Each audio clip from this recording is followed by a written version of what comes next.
Hola, and welcome to this lesson on pronunciation specifically. So whether this is a review for you or the first time, please take your time with the content in here. And the biggest thing is listening for the differences in how each letter and word sound.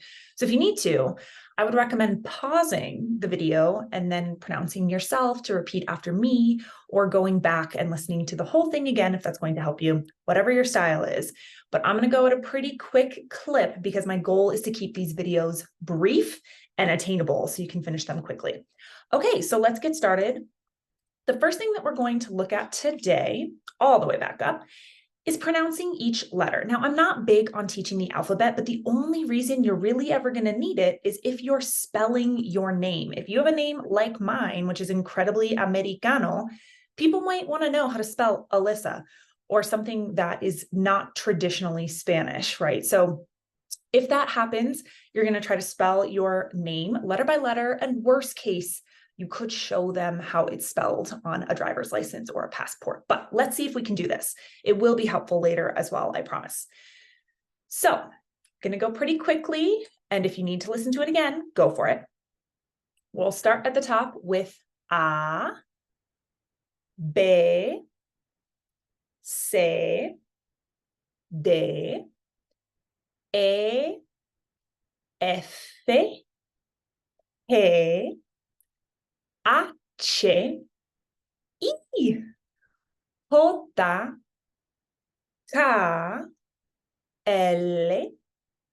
M, N, N, with the tilde, O, P, Q, R, S, T, U, V, W or W, X, and then this one's fun, Y or Greek I, or just Y, and Z. It's not a hard Z, but Z. If you want to go back and listen again or speak along with me, feel free. There's also a ton of content on YouTube, somewhat infantile, but that will do the entire alphabet for you. So either way. Now that we've done this, I hope that you got in the introduction lesson a little bit of a taste for how we're pronouncing each word. So yes, every letter has a sound, and we've just learned those sounds up above. But then what do we do when we come across a word that we've never pronounced before and need to start pronouncing it? We're going to follow one of these three tracks. I'm using different words than last time to test your skills, but you'll recall that the easiest thing we can do is notice that the word has an accent. That is awesome because you say, okay, I'm just going to pronounce exactly where that accent lies. And these two words maybe you've seen before, but if I see an accent on an O, which is incredibly common for shun, right? C-I-O-N, shun. If we see that, we'll say presentación. And what I'm doing is putting emphasis, a little bit of a mountain peak or a heartbeat or a higher note in music, because Spanish is incredibly musical, on just that O. But every other letter, you'll notice I still am saying. So I'm saying presentación. Okay, so nothing's really matching up as just one sound. Everything has its own sound. And that means, predictably, presentation. But down here we have panadería. And this is a really common structure for places that you would frequent to buy things. So here, pan, if you're familiar, is bread. This is a bakery. There's also librería and carnicería, which would be selling you books and meat, like a butcher shop. So keep an eye out for these. You'll see them on signs quite a bit, or maybe on Google. Okay. Now, let's say that we didn't get that lucky. We see no accent on the word, so we need to end a word in a vowel. S or N is one category, or anything else. So any other consonant, they're called, would be the other category. So you're going to take a look at the end of your word. So actually, if you're coming across a word you've never seen before in Spanish, this might feel really weird, but you're going to go to the end first. Okay, so it's all about where to look. So you look at the end of your word and you see that it's an S here or an E there, and you know that you're going to pronounce what's called the second to last vowel. Now, I know that's not a very exciting way to describe this, but it's saying find your last vowel wherever it is. Sometimes it's the last letter, sometimes it's not, and then count one back from that. So in this case, it ends up being the first vowel as well, but it's really just the fact that it's the second to last. And then the same case here, where I started with an E and I'm going to go to my second to last, which is this A. I was trying to highlight just the one. Okay, there we go. So you should see only one, the A, in both cases. So I'll take just a pause here for you to try it yourself. This first one is pronounced caros. Caros. And this isn't cars, by the way. It's expensive, plural. So it's actually an adjective. The other word that you might be thinking of for cars is carros, which we'll try later with the rolled R. And then down here, let's give this one a try as well. We haven't spoken yet about what J's do, but if you have any previous knowledge about how J's sound like H's, you would know we say this viaje. So I like to use my hands for it. If you don't want to, no problem, but I like to go viaje and then back down. So if you want to try those, go ahead. Or if you want to go back and listen to this whole section one more time, it doesn't stick the first time is what I've noticed. So that's why we talked about it in the first lesson. We're here. And then I would review this as many times as you can, because there's always a little nugget when there's so many different letters and sounds to be learning that you can come back to. So if it ends in something else, so here I'm ending in an R or a D, I'm going to pronounce the last vowel. So it's always the vowel that we're pronouncing. It's always the vowel that gets an accent or is just our pronounced letter. So this one is going to be amanecer. So you're hearing that last E a little more. So it's almost like a ramp. Amanecer. And then it goes up. And this last one, actitud. So remembering that our U's are kind of the equivalent of a double O in English. And this one down here is attitude. Close enough if you know what to look for. And up here, this is sunrise. So a bit of a trickier one. You'll also think about verbs later on, which will always end in an R when they start out. And so we'll always be pronouncing that last letter. We'll come back to that later though. Okay, moving along, and maybe you're pulling the rewind button back to do this again, but we're going to keep moving. We're going to talk a little bit about se and he. The thing is, our C's have two different sounds, and same with our G's. It's dependent upon what comes next. So for instance, if you see a C, letter C, and it's followed by an O, A, or U, so O, A, and U in English, we're going to catch a K sound. There is no real K usage in Spanish, but that's what it's going to sound like to us. So ko, ka, and ku, that double O. And so we'll pronounce words down here, regardless of the placement, right? So you'll see some words at the beginning, some at the end, and that's normal. So it could be color, or barco, or carro from before, that's car.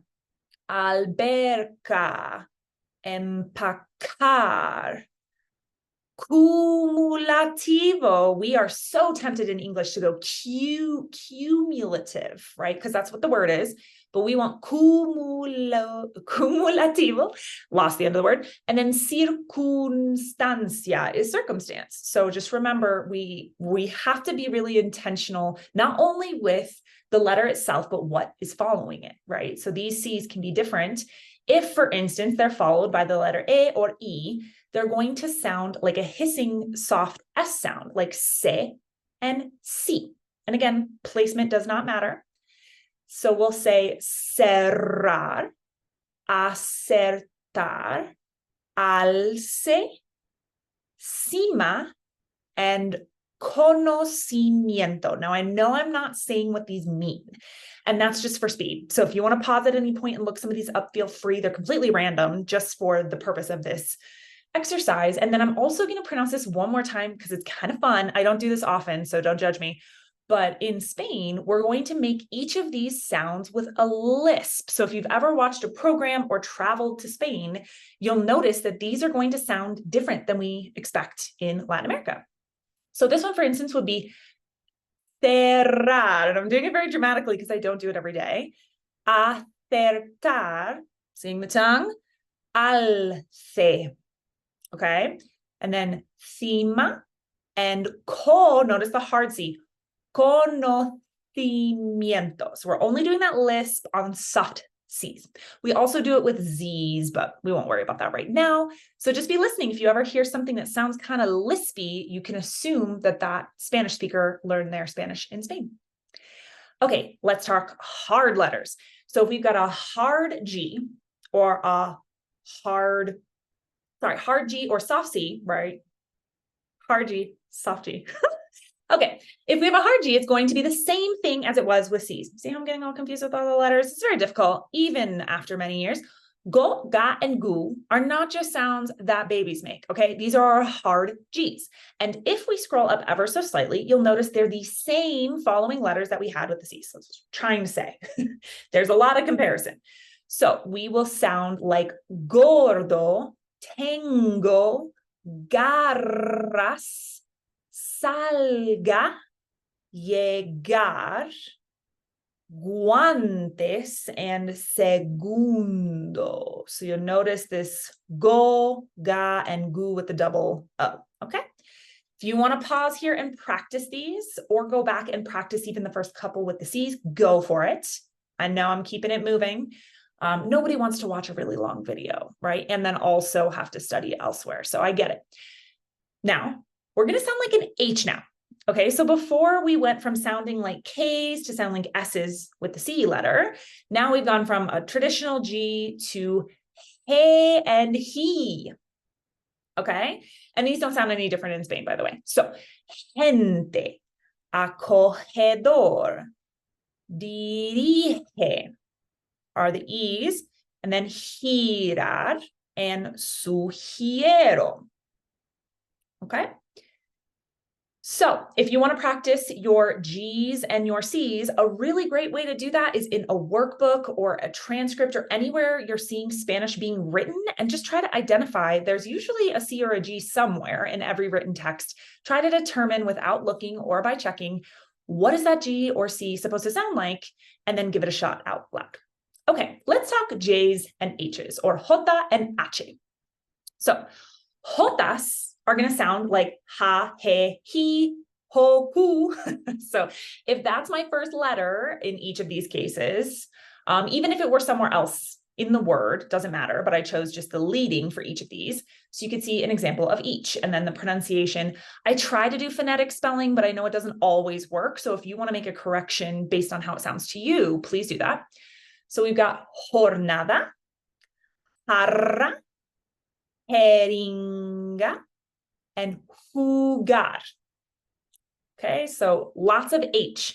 What I notice a lot of my students doing is we shy away from the J, either because we've forgotten or we think, I don't know if it's going to sound that expressive, and it really does. So, jornada, jugar, okay?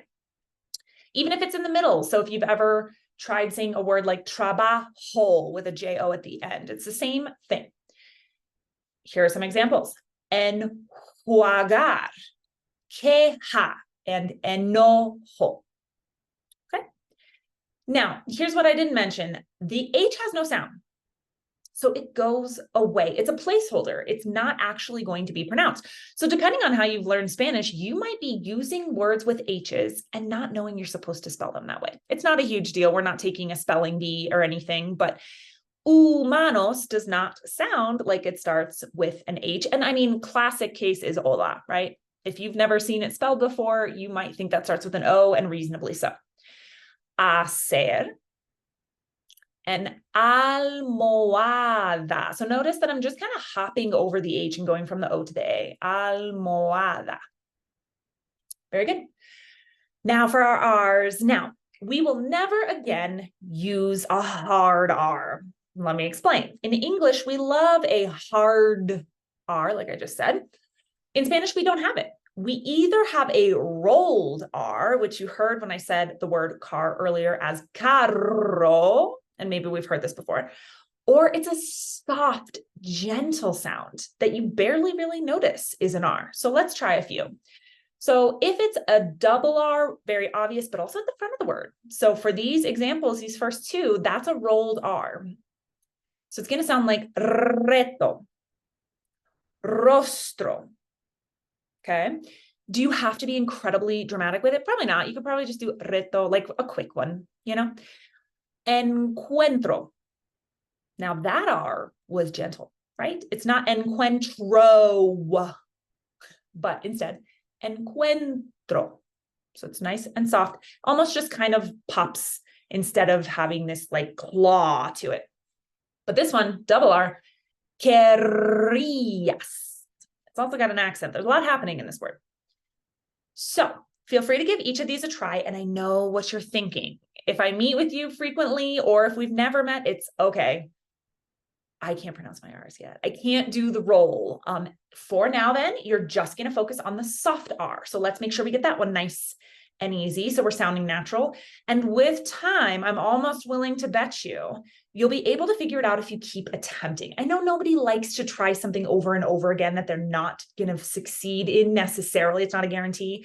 But if you've ever snowboarded or surfed or something, you know you're going to fall a million times, and then eventually you're going to stand up and go, how did I make that happen? I don't even understand.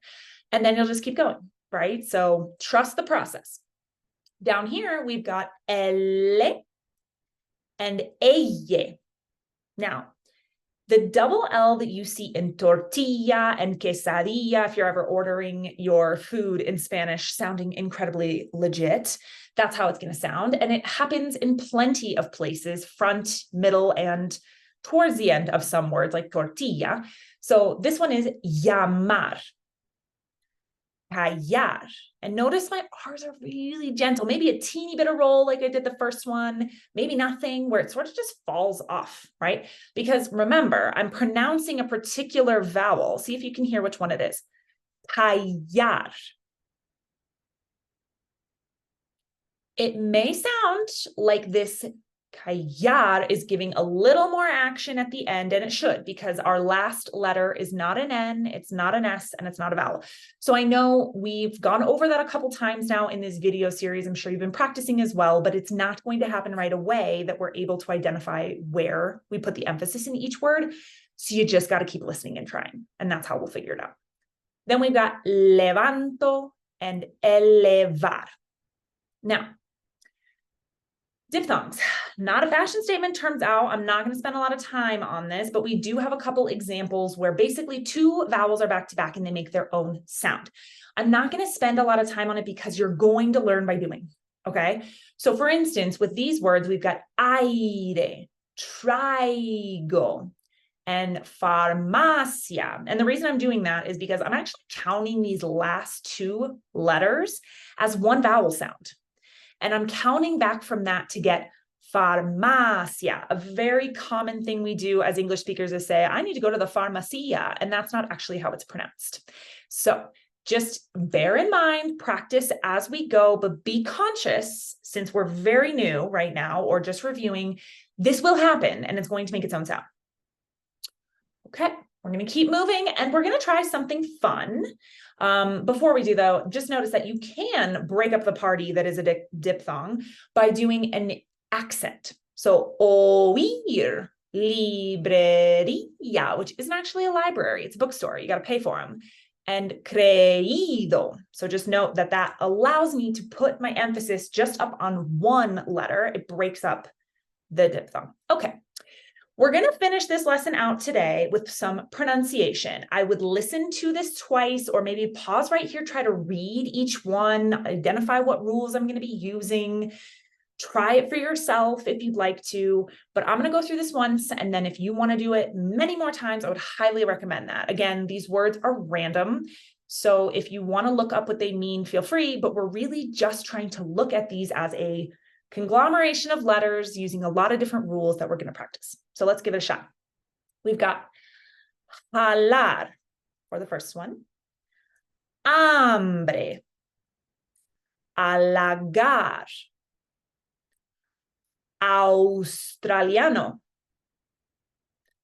Rostro.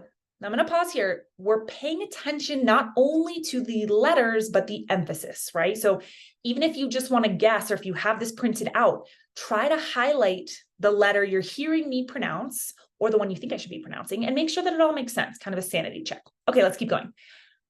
Pero, perro, raíces, the whole face, frustración,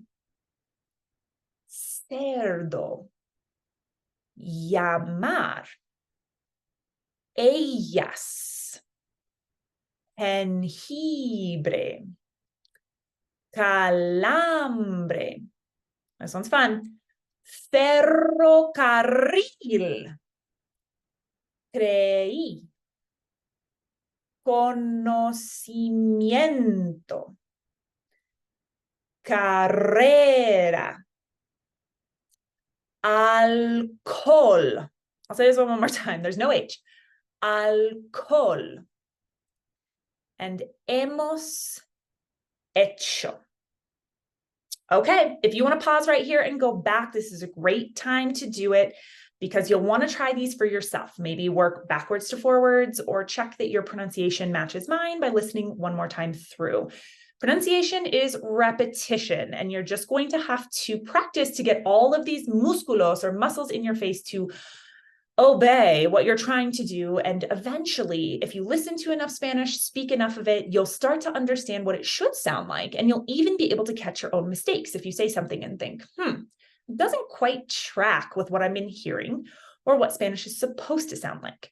So we start this now early on or as a review to make sure that our pronunciation is on point so that we don't say the correct word, but incorrectly and get somebody going, well, what's the person say? Right? So we want to be well understood. Well, that's todo para hoy. Thank you for joining. I hope you found this useful. And again, go back and do this again if you have the time. I'll do my best to keep these nice and short and sweet. And if you want to follow along and review or do the assignments, it's only going to help you learn better. We're not looking for speed. We're looking for depth of understanding, as I'm sure you already know. So thanks for joining me and the Sagrada Familia today, and I will see you next time. Ciao.